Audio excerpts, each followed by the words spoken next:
Hello, readers and writers. I am Anthony L. Manna, otherwise known as Professor Grandpa Tonio, the book guy and the writing guy. And I am here today to read to you from The Orphan, a Cinderella story from Greece, which I wrote with my friend Sula Mitakidou. It's a folk tale from Greece. Actually, I'm continuing reading today because I read the first part of the story, which I hope that you'll go and look for according to the information that you'll see here, the link that you'll see here in this video, that will lead you right to the first section of the story. And in that section, you may remember, in that part of the story, you may remember or you may discover that the orphan was cared for beautifully by her mother and father, and the mother passed. And in Greece, when a child loses his or her mother, they are considered an orphan. And that's why this child is an orphan. So here it is, the second part leading to the final part of The Orphan, a Cinderella story from Greece. You may remember that, or you will find out that I left you here, and I'll read that page again to you. Raising her hands, the orphan reached to the sky. Now, in the first part of the story, what happens is her father remarries to a woman who is not a very nice lady, and her daughters are spoiled brats. That's probably the best way to say it. All of a sudden, the prince decides that he wants to come to their village on Sunday to attend the Sunday church service. And so everybody is so concerned. And of course, the stepmother and the daughters try to look their best to try to get to church in plenty of time to impress upon the prince how beautiful the daughters are. And what happens to the orphan, please listen to me, watch the video to see how she becomes blessed. Raising her hands, the orphan reached to the sky, and like that, a cloud fell at her feet and turned into a radiant white mare. The orphan mounted it and set off as quick as the wind for the village church. Along the way, her mother's voice spoke to her again, rustling through the trees. You must remember, my soul, to return home the minute the surface ends, or all will be lost. The orphan leaped from the mare and ran inside the church. Making her way down the aisle, she looked neither right nor left, but only toward the altar where the prince sat.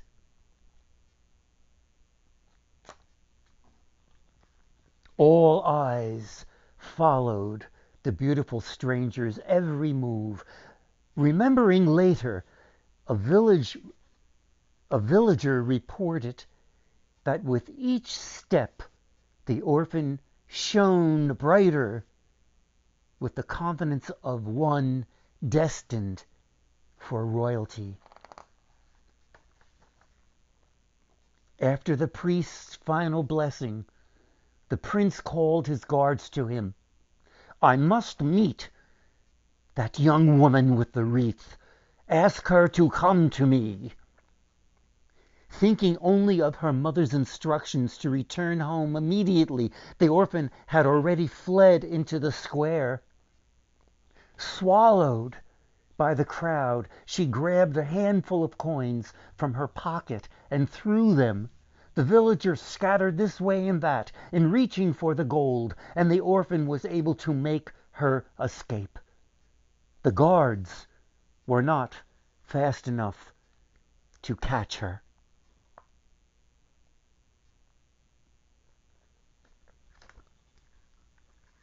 And now what happens? Once home, the orphan sent the horse back into the sky, closed up all her gifts in the trunk, and took her place in the darkest corner of the cottage. When the stepmother and her daughters returned, they could talk of nothing but the stranger who had enchanted all at church. The orphan said not a word. And there she is again. Not at all dressed in her finery. Meanwhile, no one could console the prince. He decided to return to the village church the next Sunday and find the beautiful stranger. As the day approached, he said to his guards, "Go to the palace beekeeper and have him prepare a mixture of honey and wax. And just before the service ends, spread a layer of it over the church threshold." And there he is, pining away with his guards. Once again, the stepmother and her daughters fussed over their preparations for Sunday. Gowns were made, jewels were bought. And again, they commanded the orphan to fix their hair in towers of curls. All happened as before. As soon as the stepmother and her sisters had left the church, the words of the orphan's mother came to her. "Go, my child, go to good. With all my blessings, go." As before, the orphan bathed and combed her hair, then put on her gown, her glorious wreath, and her tiny shoes. Instantly she became as brilliant as the sun, as beautiful as the moon, and as graceful as the dawn. She gathered a handful of gold coins and dropped them in her pocket.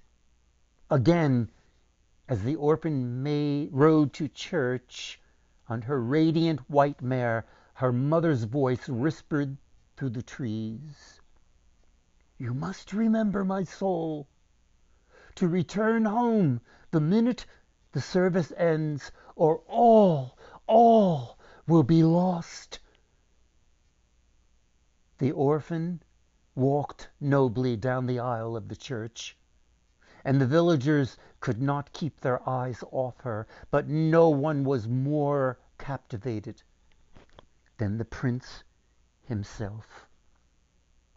When the service was almost over, the guards went to work, pouring the mixture of honey and wax across the church's threshold. As soon as the priest said, "Amen," the orphan dashed from her seat and ran toward the door, reaching the threshold before any of the villagers. She stepped into the honey and wax, and her feet stuck fast, leaving one of her shoes behind. As the prince's guards closed in, the orphan tossed the coins into the crowd. The villagers scattered, and she made her escape. She mounted her mare and galloped away, leaving the guards empty-handed. What should they do? What could they do?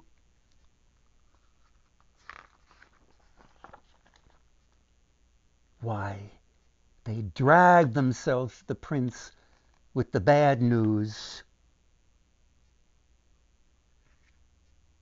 This, by the way, is what it looked like when she was back in the courtyard ready to take off, throwing the coins to distract the villagers so she could make her escape. Remember, her mother told her she had to return immediately or all would be lost. Meanwhile, the guards dragged themselves to the prince with the bad news, of course. "The maiden with the wreath is too clever for us," they declared. "Just when we thought we had her, she vanished into thin air. All we could capture of her was this shoe." But out of the prince's disappointment, another plan took shape. "Go to the village," he told the guards. "Let it be known that every maiden, rich and poor, must come to the palace to try on this shoe.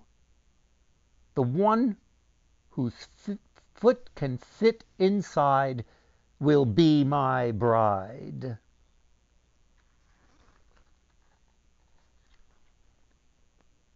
And so it happened that from dawn to dusk, and dusk to dawn, day after day, maiden after maiden, foot after foot, and groan after groan, candidates came and tried on the shoe, but nothing. Meanwhile, the stepsisters spent hour after hour and day after day fretting over what they would wear to see the prince. At last, as dusk fell on the third day, they hastened to the palace to try their luck. And was the orphan with them? Of course not.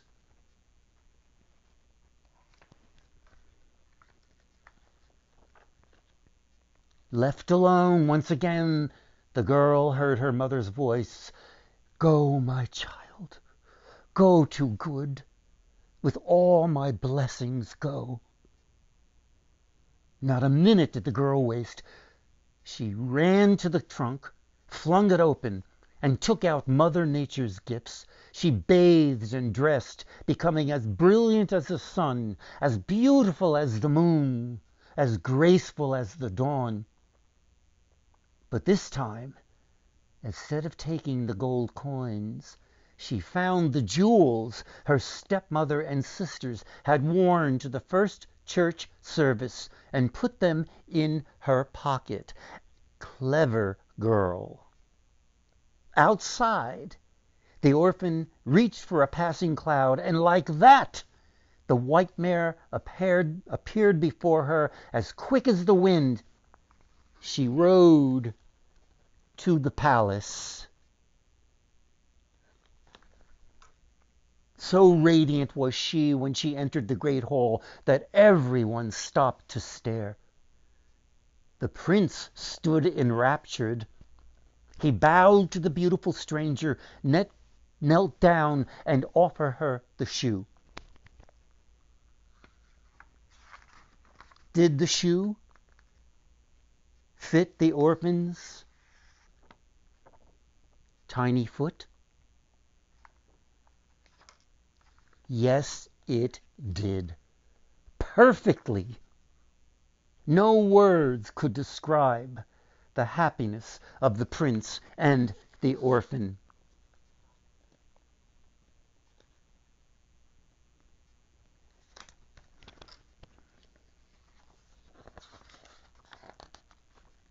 When the orphan caught sight of her stepmother and sisters, she went to them and handed them their jewels. "You are the maiden with the wreath?" cried all three in a single stunned voice, and in the next instant they fled from the palace.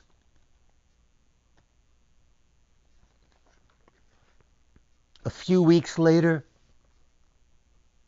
the prince and the orphan married.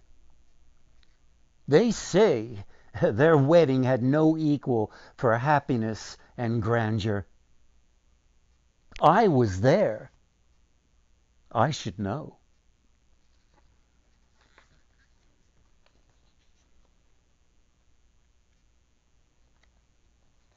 And that's the end of The Orphan, a Cinderella story from Greece by Anthony L Manna and Sula Mitakidou. I hope you enjoyed the story, and I hope that you'll stay in touch and perhaps look for me at my website, Anthony at anthonymannabooks.com. There are games and activities there related to books and reading and all sorts of other treats. Interviews with authors and illustrators and book lists. You'll enjoy the website, Anthony at anthonymannabooks.com. Thank you, everyone. See you again soon. I'll be reading again in the future. Bye-bye.